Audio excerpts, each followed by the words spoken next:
तो ਅਸੀਂ ਪਿਛਲੇ ਲੈਕਚਰ ਦੇ ਵਿੱਚ ਪਾਰਟ ਨੰਬਰ 7 ਆਫ ਸੀਪੀਸੀ ਸ਼ੁਰੂ ਕੀਤਾ ਸੀ। Part number 7 of CPC is talking about the provisions relating to appeals. ਕਿ ਅਪੀਲ ਦੀਆਂ ਜੋ ਪ੍ਰੋਵੀਜ਼ਨਸ ਨੇ ਉਹ ਪਾਰਟ ਨੰਬਰ 7 ਆਫ ਸੀਪੀਸੀ ਦੇ ਵਿੱਚ ਕਵਰ ਨੇ। ਅਸੀਂ ਕੱਲ ਸ਼ੁਰੂ ਕੀਤਾ ਸੀ ਕਿ ਕਿਸੇ ਓਰੀਜਨਲ ਡਿਕਰੀ ਦੇ ਖਿਲਾਫ ਅਪੀਲ ਦੀਆਂ ਪ੍ਰੋਵੀਜ਼ਨਸ ਕੀ ਲੇ ਡਾਊਨ ਹੈਗੀਆਂ ਨੇ, ਜੋ ਕਿ ਸੈਕਸ਼ਨ ਨੰਬਰ 96 ਤੋਂ ਸ਼ੁਰੂ ਹੁੰਦੀਆਂ ਨੇ। What is the meaning of original decree? Original decree ਇੱਕ ਅਜਿਹੀ ਡਿਕਰੀ ਹੁੰਦੀ ਹੈ ਜੋ ਕਿ ਜਦੋਂ ਸੂਟ ਨੂੰ ਡਿਸਾਈਡ ਕੀਤਾ ਜਾਂਦਾ ਹੈ ਕਿਸੇ ਟ੍ਰਾਇਲ ਕੋਰਟ ਦੇ ਦੁਆਰਾ। ਟ੍ਰਾਇਲ ਕੋਰਟ ਮਤਲਬ ਜਿੱਥੇ ਦੋਨਾਂ ਪਾਰਟੀਆਂ ਦੀ ਐਵੀਡੈਂਸ ਹੋਈ ਸੀ, ਤਾਂ ਦੋਨਾਂ ਪਾਰਟੀਆਂ ਨੂੰ ਦੀ ਐਵੀਡੈਂਸ ਨੂੰ ਕੰਸੀਡਰ ਕਰਨ ਤੋਂ ਬਾਅਦ ਵਿੱਚ ਜੋ ਡਿਕਰੀ ਪਾਸ ਕੀਤੀ ਜਾਂਦੀ ਹੈ, ਇਸ ਡਿਕਰੀ ਨੂੰ ਓਰੀਜਨਲ ਡਿਕਰੀ ਵੀ ਕਹਿੰਦੇ ਆ। ਆਈ ਵਾਂਟ ਟੂ ਰਿਪੀਟ, ਉਹ ਡਿਕਰੀ ਜੋ ਦੋਨਾਂ ਪਾਰਟੀਆਂ ਦੀ ਐਵੀਡੈਂਸ ਨੂੰ ਲੈਣ ਤੋਂ ਬਾਅਦ ਵਿੱਚ ਕੋਰਟ ਆਫ ਫਸਟ ਇੰਸਟੈਂਸ ਨੇ ਜੋ ਪਾਸ ਕੀਤੀ ਹੈ, that decree is known as original decree। Appeal from original decree ਦੀ ਜੋ ਪ੍ਰੋਵੀਜ਼ਨਸ ਹੈਗੀਆਂ ਨੇ ਉਹ ਸੈਕਸ਼ਨ ਨੰਬਰ 96 ਤੋਂ ਸ਼ੁਰੂ ਹੁੰਦੀਆਂ ਨੇ। तो ਸੈਕਸ਼ਨ ਨੰਬਰ 96 ਦੇ ਵਿੱਚ ਕੀ ਦੱਸਿਆ ਏ? ਸੈਕਸ਼ਨ ਨੰਬਰ 96 ਦੇ ਵਿੱਚ ਬੇਸਿਕ ਗੱਲ ਇੱਥੋਂ ਸ਼ੁਰੂ ਕੀਤੀ ਆ ਕਿ ਅਗਰ ਕਿਸੇ express provision of the code of civil procedure 1908 ਦੇ ਵਿੱਚ ਤੇ ਜਾਂ ਕਿਸੇ ਸਪੈਸ਼ਲ ਲਾਅ ਦੇ ਵਿੱਚ ਇਹ ਗੱਲ ਦੱਸੀ ਆ ਕਿ ਓਰੀਜਨਲ ਡਿਕਰੀ ਦੇ ਖਿਲਾਫ ਅਪੀਲ ਲਾਈ ਨਹੀਂ ਕਰਨੀ, तो फिर ਤਾਂ ਡਿਕਰੀ ਦੇ ਖਿਲਾਫ ਅਪੀਲ ਲਾਈ ਨਹੀਂ ਕਰਨੀ। ਬਟ ਨਾਰਮਲੀ ਅਗਰ ਕਿਸੇ ਕੋਰਟ ਨੇ ਆਪਣੀ ਓਰੀਜਨਲ ਜੂਰਿਸਡਿਕਸ਼ਨ ਨੂੰ ਇਸਤੇਮਾਲ ਕਰਦੇ ਹੋਏ ਕੋਈ ਡਿਕਰੀ ਪਾਸ ਕੀਤੀ ਹੈ, ਤਾਂ ਉਸ ਡਿਕਰੀ ਦੀ ਅਪੀਲ ਉਸ ਕੋਰਟ ਦੇ ਸਾਹਮਣੇ ਲੱਗੇਗੀ ਜਿਸ ਕੋਰਟ ਦੇ ਵਿੱਚ ਨਾਰਮਲੀ ਉਹਦੇ ਫੈਸਲਿਆਂ ਦੀ ਅਪੀਲ ਲੱਗਦੀ ਹੈ। ਸੈਕਸ਼ਨ ਨੰਬਰ 96 ਸਬਸੈਕਸ਼ਨ 1 ਦੇ ਵਿੱਚ ਕੀ ਲਿਖਿਆ ਹੈ? Appeal from original decree. Section 96 subsection 1 ਦੇ ਵਿੱਚ ਲਿਖਿਆ ਹੈ save where otherwise expressly provided in the body of this code or by any other law for the time being in force.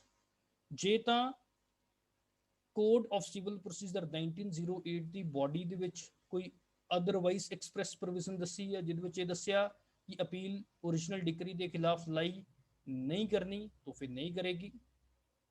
ਤੇ ਜਾਂ ਕਿਸੇ ਹੋਰ ਲਾਅ ਦੇ ਵਿੱਚ ਜੋ ਕਿ ਅੱਜ ਦੀ ਡੇਟ ਦੇ ਵਿੱਚ ਲਾਗੂ ਹੈਗਾ ਏ, ਉਹਦੇ ਵਿੱਚ ਇਹ ਗੱਲ ਲਿਖੀ ਹੋਈ ਹੈਗੀ ਏ ਕਿ ਓਰੀਜਨਲ ਡਿਕਰੀ ਦੇ ਖਿਲਾਫ ਕੋਈ ਅਪੀਲ ਲਾਈ ਨਹੀਂ ਕਰਨੀ, ਫਿਰ ਤਾਂ ਅਪੀਲ ਕੋਈ ਲਾਈ ਨਹੀਂ ਕਰਨੀ।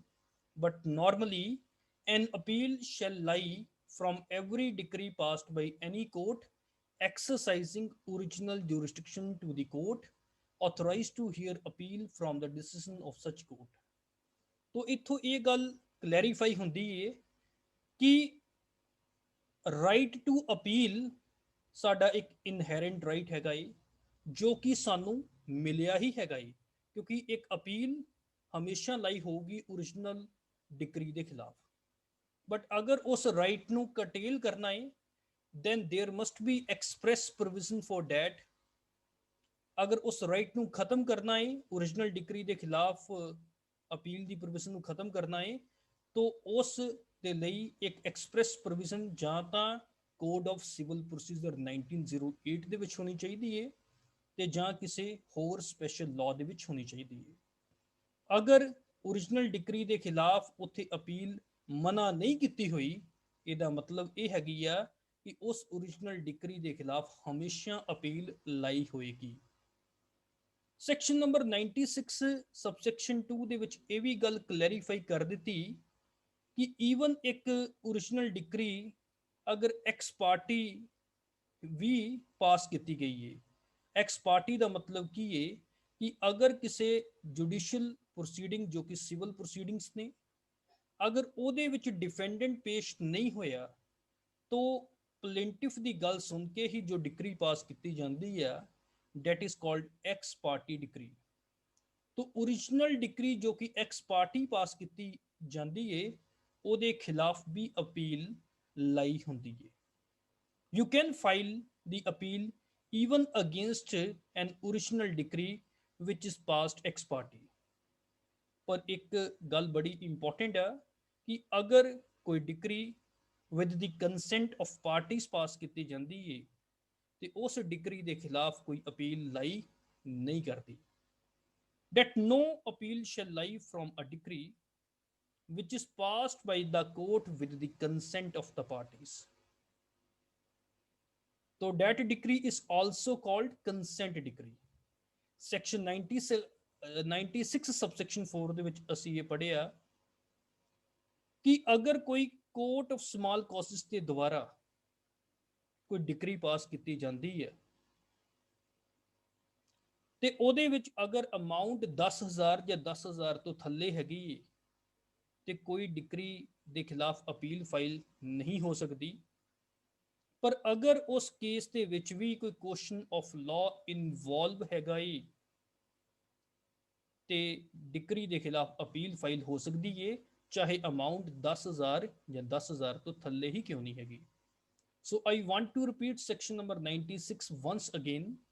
Section number 96 states that appeal from original decree, section 96 subsection 1 ਦੇ ਵਿੱਚ ਲਿਖਿਆ ਹੈ save where otherwise expressly provided in the body of this code or by any other law for the time being in force, an appeal shall lie from every decree passed by any court exercising original jurisdiction to the court who is authorized to hear appeals from the decision of such court।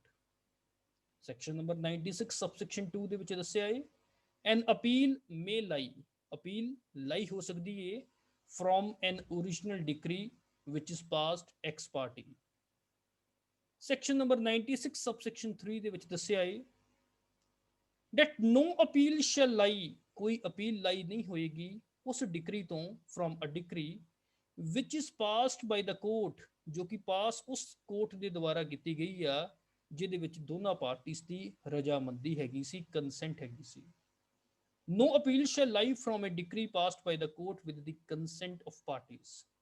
Section number 96 subsection 4 ਦੇ ਵਿੱਚ ਦੱਸਿਆ ਹੈ ਕਿ ਅਗਰ ਕੋਈ decree ਇੱਕ ਇਦਾਂ ਦੇ ਦਾਅਵੇ ਦੇ ਵਿੱਚ ਪਾਸ ਕੀਤੀ ਗਈ ਆ ਜੋ ਕਿ ਕੋਰਟ ਆਫ ਸਮਾਲ ਕਾਜ਼ਸ ਦੇ ਦੁਆਰਾ ਟ੍ਰਾਈਏਬਲ ਹੈਗੇ ਨੇ ਤੇ ਉਹਦੇ ਵਿੱਚ ਅਗਰ ਅਮਾਉਂਟ ਜਾਂ ਸਬਜੈਕਟ ਮੈਟਰ ਦੀ ਵੈਲਿਊ 10000 ਰੁਪਏ ਤੋਂ ਜ਼ਿਆਦਾ ਨਹੀਂ ਹੈਗੀ ਤਾਂ ਉਹਦੇ ਖਿਲਾਫ ਕੋਈ ਡਿਕਰੀ ਦੇ ਖਿਲਾਫ ਅਪੀਲ ਫਾਈਲ ਨਹੀਂ ਹੋ ਸਕਦੀ। ਹਾਂ, ਅਗਰ ਕੋਈ ਕੁਐਸਚਨ ਆਫ ਲਾਅ ਇਨਵੋਲਵ ਹੈਗਾ ਏ ਤਾਂ ਹੀ ਡਿਕਰੀ ਦੇ ਖਿਲਾਫ ਅਪੀਲ ਫਾਈਲ ਹੋ ਸਕਦੀ ਹੈ। तो section 96 subsection 4 states that no appeal shall lie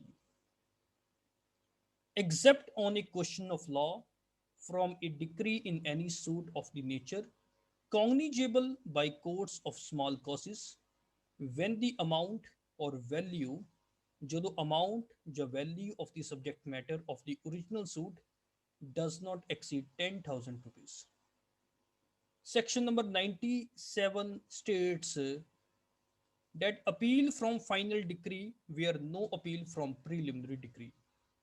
ਕਈ ਇਸ ਤਰੀਕੇ ਦੇ ਦਾਅਵੇ ਹੁੰਦੇ ਨੇ ਜਿਨ੍ਹਾਂ ਦੇ ਵਿੱਚ ਕੋਰਟ ਨੂੰ ਦੋ ਤਰ੍ਹਾਂ ਦੀਆਂ ਡਿਕਰੀਜ਼ ਪਾਸ ਕਰਨੀਆਂ ਪੈਂਦੀਆਂ ਨੇ, that is preliminary decree ਤੇ final decree। ਫॉर ਐਗਜ਼ਾਮਪਲ ਦੇ ਤੌਰ ਦੇ ਉੱਤੇ ਕੋਈ ਪਾਰਟੀਸ਼ਨ ਦਾ ਕੇਸ ਹੈਗਾ ਏ, ਪਾਰਟੀਸ਼ਨ ਦੇ ਕੇਸ ਦੇ ਵਿੱਚ ਪਹਿਲਾਂ ਪ੍ਰੀਲਿਮਿਨਰੀ ਡਿਕਰੀ ਪਾਸ ਹੁੰਦੀ ਏ ਤੇ ਉਸ ਤੋਂ ਬਾਅਦ ਵਿੱਚ ਪ੍ਰੀਲਿਮਿਨਰੀ ਡਿਕਰੀ ਦੇ ਬੇਸਿਸ ਦੇ ਉੱਤੇ ਹੀ ਫਾਈਨਲ ਡਿਕਰੀ ਪਾਸ ਹੁੰਦੀ ਹੈ। ਫॉर ਐਗਜ਼ਾਮਪਲ ਦੋ ਪਾਰਟੀਆਂ ਦੇ ਦਰਮਿਆਨ ਇੱਕ ਲੜਾਈ ਹੈਗੀ ਏ ਕਿ ਸਾਨੂੰ ਸਾਡੀ ਪ੍ਰਾਪਰਟੀ ਨੂੰ ਪਾਰਟੀਸ਼ਨ ਕਰ ਦਿੱਤਾ ਜਾਵੇ। ਅਗਰ ਉਹ ਬੰਦੇ ਕਹਿੰਦੇ ਕਿ ਅਸੀਂ ਹਿੱਸੇਦਾਰ ਹਾਂ, ਪਹਿਲੇ ਨੰਬਰ ਦੇ ਉੱਤੇ ਇਹ ਡਿਟਰਮਿਨ ਕੀਤਾ ਜਾਊਗਾ ਕਿ ਉਹ ਹਿੱਸੇਦਾਰ ਹੈਗੇ ਨੇ ਜਾਂ ਨਹੀਂ ਹੈਗੇ ਤੇ ਜੇ ਹੈਗੇ ਨੇ ਤੇ ਕਿੰਨੇ ਕਿੰਨੇ ਹਿੱਸੇ ਦੇ ਉਹ ਮਾਲਕ ਹੈਗੇ ਨੇ। तो बेसिकली अगर प्रीलिमिनरी डिक्री ਦੇ ਵਿੱਚ ਅਗਰ ਕਿਸੇ ਨੂੰ ਕੋਈ ਅਸ਼ੰਕਾ ਹੈਗਾ ਏ, ਕੋਈ ਐਗਰੀਵਨੈਸ ਹੈਗੀ ਨੇ ਤੇ ਉਹ ਪ੍ਰੀਲਿਮਿਨਰੀ ਡਿਕਰੀ ਦੇ ਖਿਲਾਫ ਅਪੀਲ ਫਾਈਲ ਕਰਨ ਦਾ ਉਹਨਾਂ ਕੋਈ ਰੀਜ਼ਨੇਬਲ ਟਾਈਮ ਹੁੰਦਾ ਹੈ। ਅਗਰ ਕੋਈ ਪ੍ਰੀਲਿਮਿਨਰੀ ਡਿਕਰੀ ਦੇ ਖਿਲਾਫ ਅਪੀਲ ਫਾਈਲ ਨਹੀਂ ਕਰਦੇ ਤਾਂ ਉਹਨਾਂ ਦਾ ਇਹ ਰਾਈਟ ਵੇਵ ਹੋ ਜਾਂਦਾ ਏ ਤੇ ਕੱਲ ਅਗਰ ਇਨ ਫਿਊਚਰ ਫਾਈਨਲ ਡਿਕਰੀ ਪਾਸ ਕੀਤੀ ਜਾਂਦੀ ਹੈ ਤਾਂ ਫਾਈਨਲ ਡਿਕਰੀ ਨੂੰ ਚੈਲੰਜ ਕਰਦੇ ਹੋਏ ਉਹ ਪ੍ਰੀਲਿਮਿਨਰੀ ਡਿਕਰੀ ਨੂੰ ਚੈਲੰਜ ਨਹੀਂ ਕਰ ਸਕਦੇ। तो सेक्शन नंबर 97 की कह रहा है appeal from final decree where no appeal from preliminary decree where any party aggrieved by a preliminary decree which preliminary decree is passed after the commencement of this code। जो preliminary decree ਇਸ code of civil procedure 1908 ਦੇ ਲਾਗੂ ਹੋਣ ਤੋਂ ਬਾਅਦ ਵਿੱਚ ਪਾਸ ਕੀਤੀ ਗਈ ਹੈ। ਮਤਲਬ 1 ਜਨਵਰੀ 1909 ਤੋਂ ਬਾਅਦ ਵਿੱਚ ਅਗਰ ਕੋਈ ਡਿਕਰੀ ਪਾਸ ਕੀਤੀ ਜਾਂਦੀ ਹੈ ਵਿਚ is in the nature of preliminary decree ਤੇ ਅਗਰ ਕੋਈ ਪਾਰਟੀ ਅਗਰ ਉਸ ਪ੍ਰੀਲਿਮਿਨਰੀ ਡਿਕਰੀ ਤੋਂ ਐਗਰੀਵ ਹੈਗੀ ਆ if that party does not appeal from such decree ਅਗਰ ਕੋਈ ਪਾਰਟੀ ਉਸ ਡਿਕਰੀ ਤੋਂ ਅਪੀਲ ਨਹੀਂ ਫਾਈਲ ਕਰਦੀ then that party shall be precluded from disputing its correctness in any appeal which may be preferred from the final decree। ਤੇ ਕੱਲ ਉਹ party ਉਸ ਪ੍ਰੀਲਿਮਿਨਰੀ ਡਿਕਰੀ ਦੀ ਕਰੈਕਟਨੈਸ ਨੂੰ ਡਿਸਪਿਊਟ ਨਹੀਂ ਕਰ ਸਕਦੀ ਜਦੋਂ ਫਾਈਨਲ ਡਿਕਰੀ ਦੇ ਖਿਲਾਫ ਅਪੀਲ ਫਾਈਲ ਕੀਤੀ ਜਾਂਦੀ ਹੈ। So this is something about section number 97। ਮੈਂ ਇੱਕ ਵਾਰ ਰਿਪੀਟ ਕਰ ਦਿੰਦਾ appeal from final decree where no appeal from preliminary decree where any party aggrieved by a preliminary decree passed after the commencement of this court does not appeal from such decree, he shall be precluded from disputing its correctness in any appeal which may be preferred from such final decree। आओ जी ਹੁਣ appeal file ਹੋ ਗਈ ਹੈ original decree ਦੇ ਖਿਲਾਫ ਤੇ ਉਸ appeal ਨੂੰ ਸੁਣਿਆ ਜਾ ਰਿਹਾ ਵਾ 2 ਜਾਂ 2 ਤੋਂ ਜ਼ਿਆਦਾ ਜੱਜਿਸ ਦੇ ਦੁਆਰਾ। ਜਦੋਂ ਕਿਸੇ ਅਪੀਲ ਨੂੰ 2 ਜਾਂ 2 ਤੋਂ ਜ਼ਿਆਦਾ ਜੱਜਿਸ ਦੇ ਦੁਆਰਾ ਸੁਣਿਆ ਜਾ ਰਿਹਾ ਹੈ then that composition of judges is called bench। Section number 98 ਇਸੇ ਟੌਪਿਕ ਦੇ ਨਾਲ ਡੀਲ ਕਰਦਾ ਹੈ ਕਿ when the appeal is heard by 2 or more judges then how the decision will be arrived। Section number 98 subsection 1 ਦੇ ਵਿੱਚ ਇੱਕ ਗੱਲ ਦੱਸੀ ਹੈ ਕਿ ਜਦੋਂ ਇੱਕ ਅਪੀਲ ਨੂੰ ਬੈਂਚ ਦੇ ਦੁਆਰਾ ਸੁਣਿਆ ਗਿਆ ਸੀ ਜਿਸ ਬੈਂਚ ਦੇ ਵਿੱਚ 2 ਜਾਂ 2 ਤੋਂ ਜ਼ਿਆਦਾ ਜੱਜ ਹੈਗੇ ਸੀ ਤੇ ਉਸ ਟਾਈਮ ਦੇ ਉੱਤੇ ਅਪੀਲ ਨੂੰ ਉਹਨਾਂ ਜੱਜਿਸ ਦੇ ਓਪੀਨੀਅਨ ਦੇ ਦੁਆਰਾ ਦੇ ਅਕੋਰਡਿੰਗਲੀ ਡਿਸਾਈਡ ਕੀਤਾ ਜਾਊਗਾ। ਅਗਰ ਮੰਨ ਲਓ ਇੱਕ ਬੈਂਚ ਦੇ ਵਿੱਚ 3 ਜੱਜ ਬੈਠੇ ਸੀ ਤਿੰਨੇ ਜੱਜ ਇਹ ਗੱਲ ਕਹਿੰਦੇ ਆ ਕਿ ਥੱਲੇ ਵਾਲੀ ਡਿਕਰੀ ਬਿਲਕੁਲ ਸਹੀ ਹੈਗੀ ਆ ਤਾਂ ਡਿਕਰੀ ਨੂੰ ਕਨਫਰਮ ਕਰ ਦੋਗੇ। ਅਗਰ ਉਹ ਕਹਿੰਦੇ ਕਿ ਡਿਕਰੀ ਬਿਲਕੁਲ ਗਲਤ ਹੈਗੀ ਆ ਡਿਕਰੀ ਨੂੰ ਸੈਟ ਅਸਾਈਡ ਕੀਤਾ ਜਾ ਸਕਦਾ। ਅਗਰ ਉਹਨਾਂ ਨੂੰ ਲੱਗਦਾ ਹੈ ਕਿ ਡਿਕਰੀ ਦੇ ਵਿੱਚ ਕੁਝ ਬਦਲਾਵਾਂ ਦੀ ਲੋੜ ਹੈਗੀ ਹੈ then they can do that variation with their opinion।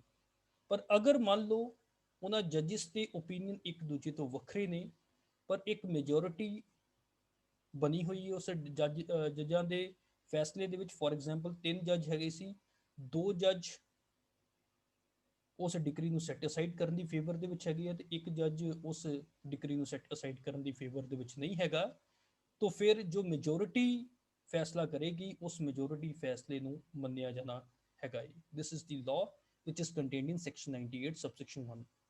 तो what is written in section 98 subsection 1 आओ जी एक बार पढ़ते हैं where an appeal is heard by a bench which bench consists of 2 or more judges जिस bench ਦੇ ਵਿੱਚ 2 ਜਾਂ 2 ਤੋਂ ਜ਼ਿਆਦਾ ਜੱਜ ਬੈਠੇ ਸਨ then the appeal shall be decided appeal decide ਹੋਏਗੀ in accordance with the opinion of such judges। ਉਸ bench ਦੇ ਜੋ judges ਦੀ opinion ਆ ਉਹਦੇ ਅਕੋਰਡੈਂਸ ਦੇ ਵਿੱਚ ਅਪੀਲ ਨੂੰ ਡਿਸਾਈਡ ਕੀਤਾ ਜਾਏਗਾ ਔਰ ਆਫ ਦੀ ਮੈਜੋਰਿਟੀ ਅਗਰ ਉਹਨਾਂ ਜੱਜਾਂ ਦੀ ਕੋਈ ਮੈਜੋਰਿਟੀ ਆ ਤਾਂ ਉਸ ਮੈਜੋਰਿਟੀ ਦੇ ਅਕੋਰਡਿੰਗਲੀ ਉਸ ਅਪੀਲ ਨੂੰ ਡਿਸਾਈਡ ਕੀਤਾ ਜਾਏਗਾ। ਪਰ what will happen if there is no such majority?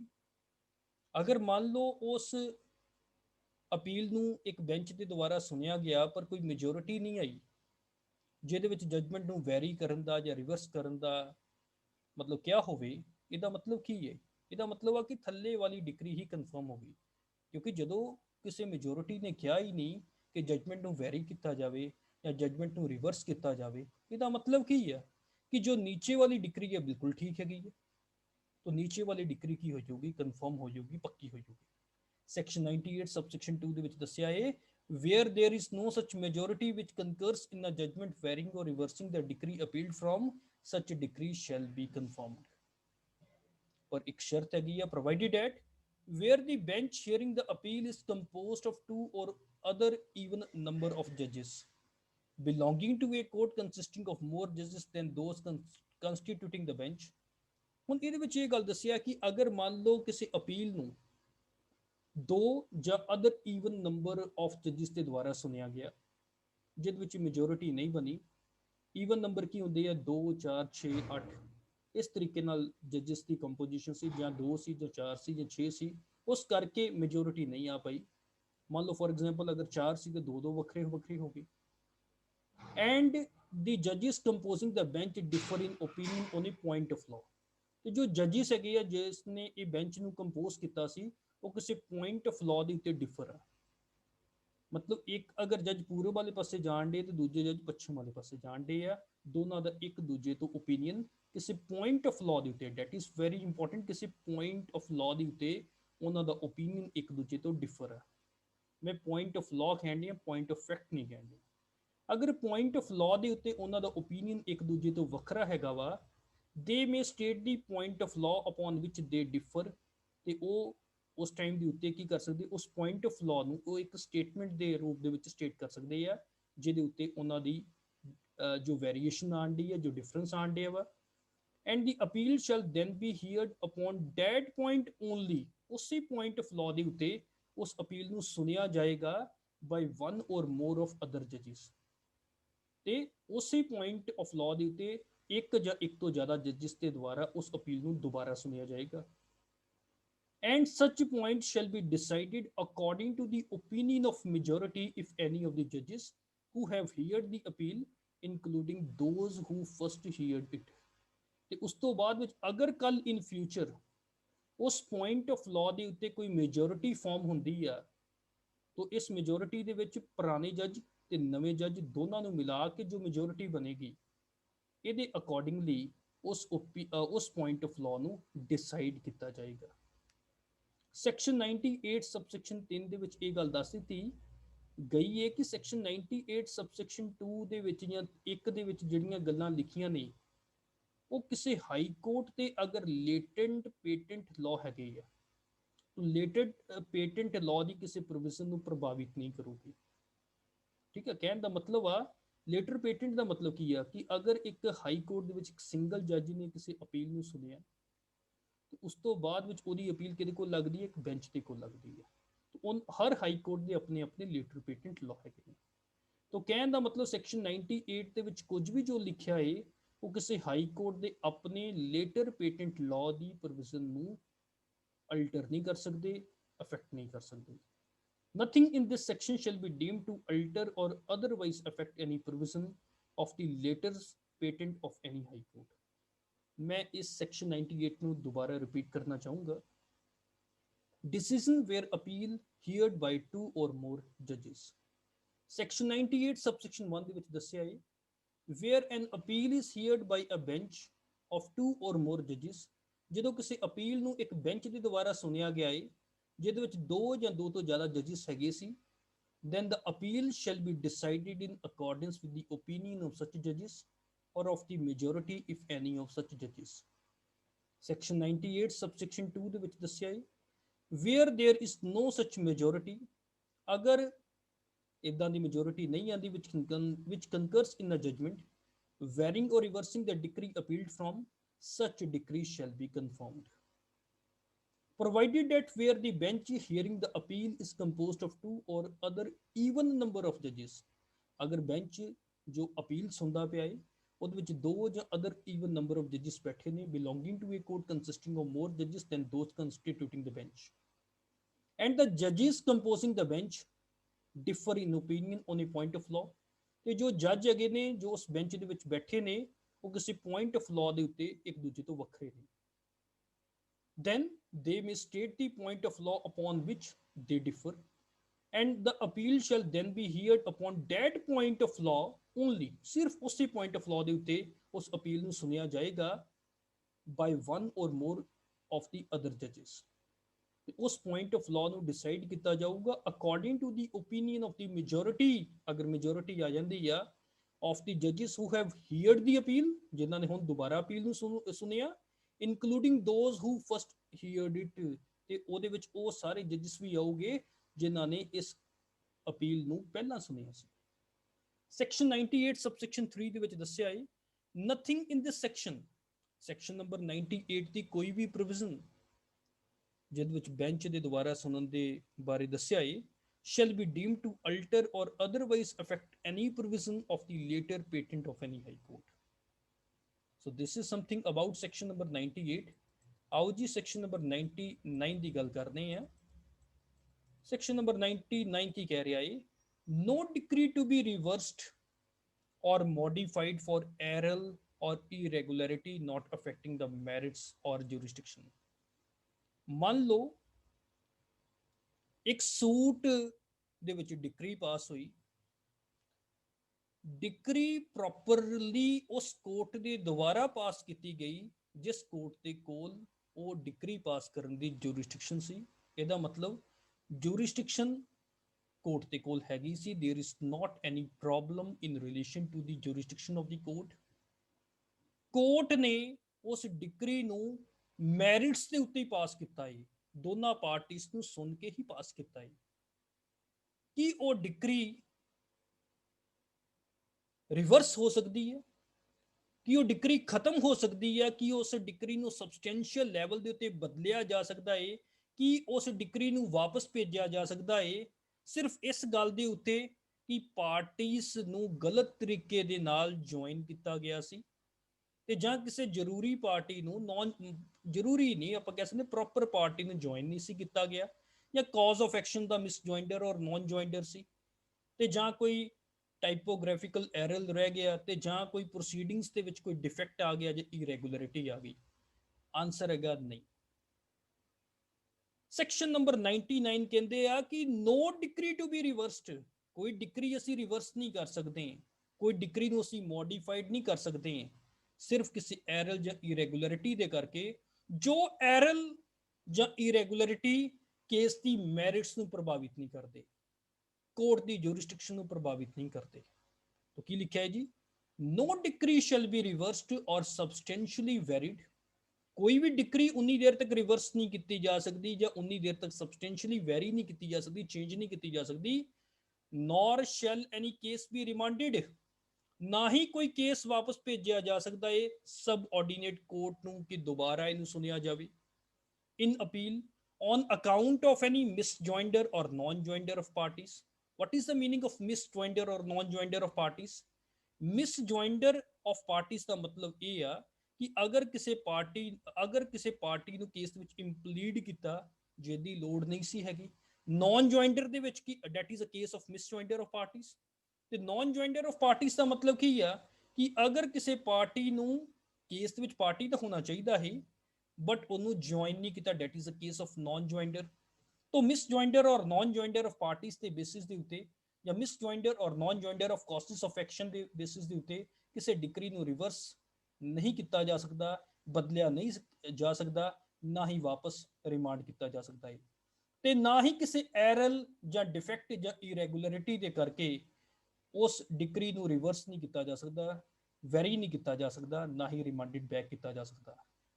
ਅਗਰ ਉਸ ਡਿਕਰੀ ਨੇ ਮੈਰਿਟਸ ਆਫ ਦੀ ਕੇਸ ਨੂੰ ਪ੍ਰਭਾਵਿਤ ਨਹੀਂ ਕੀਤਾ, ਅਗਰ ਉਸ ਡਿਕਰੀ ਨੇ ਕੋਰਟ ਦੀ ਜੂਰਿਸਡਿਕਸ਼ਨ ਨੂੰ ਪ੍ਰਭਾਵਿਤ ਨਹੀਂ ਕੀਤਾ, ਤੇ ਉਹ ਡਿਕਰੀ ਵੈਲਿਡ ਹੈਗੀ ਹੈ। ਪਰ ਇੱਕ ਗੱਲ ਬੜੀ ਇੰਪੋਰਟੈਂਟ ਹੈ, ਸੈਕਸ਼ਨ ਨੰਬਰ 99 ਦੇ ਵਿੱਚ ਇਹ ਗੱਲ ਦੱਸ ਦਿੱਤੀ ਹੈ ਕਿ what will happen ਅਗਰ ਨੈਸੈਸਰੀ ਪਾਰਟੀ ਨੂੰ ਹੀ ਜੁਆਇਨ ਨਹੀਂ ਸੀ ਕੀਤਾ। ਨੈਸੈਸਰੀ ਪਾਰਟੀ ਉਹ ਪਾਰਟੀ ਹੁੰਦੀ ਹੈ ਜਿਸ ਤੋਂ ਬਗੈਰ ਡਿਕਰੀ ਪਾਸ ਹੀ ਨਹੀਂ ਕੀਤੀ ਜਾ ਸਕਦੀ, ਜਿਹਦੀ ਪ੍ਰੈਜ਼ੈਂਸ ਤੋਂ ਬਗੈਰ ਅਗਰ ਕੋਈ ਡਿਕਰੀ ਪਾਸ ਕੀਤੀ ਜਾਂਦੀ ਹੈ that is null and void, ਜਿਹਦੇ ਖਿਲਾਫ ਹੀ ਅਸੀਂ ਰਿਲੀਫ ਚਾਹੁੰਦੇ ਹਾਂ, that is a necessary party. ਅਗਰ ਕਿਸੇ ਨੈਸੈਸਰੀ ਪਾਰਟੀ ਨੂੰ ਜੁਆਇਨ ਨਹੀਂ ਕੀਤਾ ਤੇ ਡਿਕਰੀ ਪਾਸ ਕਰ ਦਿੱਤੀ ਗਈ, ਫਿਰ ਤਾਂ ਡਿਕਰੀ ਨੂੰ ਰਿਵਰਸ ਵੀ ਕੀਤਾ ਜਾ ਸਕਦਾ ਹੈ, ਬਦਲਿਆ ਵੀ ਜਾ ਸਕਦਾ ਹੈ, ਤੇ ਕੇਸ ਨੂੰ ਵਾਪਸ ਰਿਮਾਂਡਡ ਬੈਕ ਵੀ ਕੀਤਾ ਜਾ ਸਕਦਾ ਔਨ ਦੀ ਗਰਾਊਂਡ ਕਿ ਤੁਸੀਂ ਨੈਸੈਸਰੀ ਪਾਰਟੀ ਨੂੰ ਤਾਂ ਇੰਪਲੀਡ ਕੀਤਾ ਹੀ ਨਹੀਂ ਹੈਗਾ। So I want to repeat section number 99, which is very important. No decree to be reversed or modified for error or irregularity not affecting the merits or jurisdiction. Section 99 states that no decree shall be reversed. कोई decree reverse नहीं होगी, किसी decree ਨੂੰ ਆਪਾਂ ਸਬਸਟੈਂਸ਼ੀਅਲੀ very ਨਹੀਂ ਕਰਾਂਗੇ, ਤੇ ਨਾ ਹੀ ਕਿਸੇ ਡਿਗਰੀ ਨੂੰ ਅਸੀਂ ਵਾਪਸ ਭੇਜਾਂਗੇ ਥੱਲੇ, nor shall any case be remanded, ਨਾ ਹੀ ਕਿਸੇ ਕੇਸ ਨੂੰ ਥੱਲੇ ਵਾਪਸ ਭੇਜਿਆ ਜਾਊਗਾ in appeal on account of any misjoinder or non-joinder of parties, or on account of misjoinder or non-joinder of causes of action, or on account of any error, defect or irregularity in any proceeding in the suit which is not affecting the merits of the case, जो कि case की merits ਨੂੰ ਪ੍ਰਭਾਵਿਤ ਨਹੀਂ ਕਰਦੀ ਪਈ, or which is not affecting the jurisdiction of the court। ਪਰ ਸ਼ਰਤ ਹੈਗੀ ਹੈ, provided that nothing in this section, ਕੋਈ ਵੀ ਚੀਜ਼ ਜੋ section 99 ਦੇ ਵਿੱਚ ਲਿਖੀ ਗਈ ਹੈ ਉਹ non joinder of necessary party ਦੇ ਉੱਤੇ ਅਪਲਾਈ ਨਹੀਂ ਹੋਏਗੀ। So this is something about section number 99। ਹੁਣ ਅਸੀਂ ਗੱਲ ਕਰਦੇ ਹਾਂ section number 99A।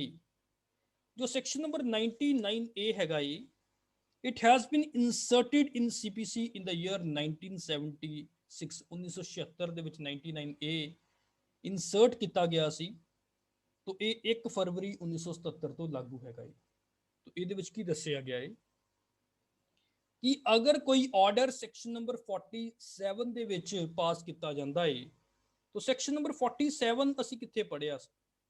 Section number 47 ਨੂੰ ਅਸੀਂ ਪੜਿਆ ਸੀ ਐਗਜ਼ੀਕਿਊਸ਼ਨ ਦੇ ਵਿੱਚ, questions to be determined by the court executing decree. तो ਐਗਜ਼ੀਕਿਊਟਿੰਗ ਕੋਰਟ ਨੇ ਕਿਹੜੇ ਕਿਹੜੇ ਕੁਐਸਚਨ ਐਗਜ਼ੀਕਿਊਸ਼ਨ ਪ੍ਰੋਸੀਡਿੰਗ ਦੇ ਦੌਰਾਨ ਡਿਸਾਈਡ ਕਰਨੇ ਹੁੰਦੇ ਨੇ।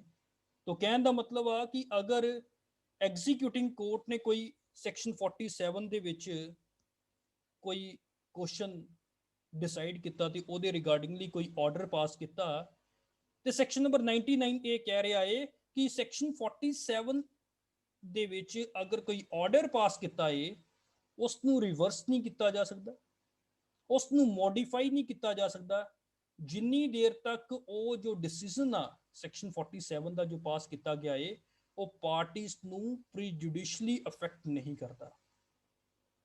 Without prejudice to the generality of the provisions of section 99, 99 ਦੀਆਂ provisions ਨੂੰ ਬਿਨਾਂ ਕੋਈ ਪ੍ਰਭਾਵਿਤ ਕੀਤੇ ਹੋਏ, no order under section 47, ਕੋਈ ਵੀ ਆਰਡਰ ਜੋ ਕਿ ਸੈਕਸ਼ਨ ਨੰਬਰ 47 ਦੇ ਵਿੱਚ ਪਾਸ ਕੀਤਾ ਏ, ਨਾ ਤਾਂ ਉਹ ਰਿਵਰਸ ਹੋਏਗਾ ਨਾ ਤਾਂ ਉਹ ਚੇਂਜ ਹੋਏਗਾ on account of any error, defect or irregularity in any proceeding relating to such order। ਅਗਰ ਉਸ ਆਰਡਰ ਨੂੰ ਪਾਸ ਕਰਦੇ ਹੋਏ ਕੋਈ ਛੋਟਾ ਮੋਟਾ ਡਿਫੈਕਟ ਰਹਿ ਗਿਆ, ਕੋਈ ਐਰਰ ਰਹਿ ਗਿਆ ਜਾਂ ਇਰੈਗੂਲਰਿਟੀ ਰਹਿ ਗਿਆ, ਤਾਂ ਉਸ ਐਰਰ ਡਿਫੈਕਟ ਜਾਂ ਇਰੈਗੂਲਰਿਟੀ ਦੇ ਕਰਕੇ ਉਸ ਆਰਡਰ ਨੂੰ ਨਾ ਤਾਂ ਰਿਵਰਸ ਕੀਤਾ ਜਾਊਗਾ ਨਾ ਹੀ ਸਬਸਟੈਂਸ਼ੀਅਲੀ ਵੈਰੀ ਕੀਤਾ ਜਾਊਗਾ।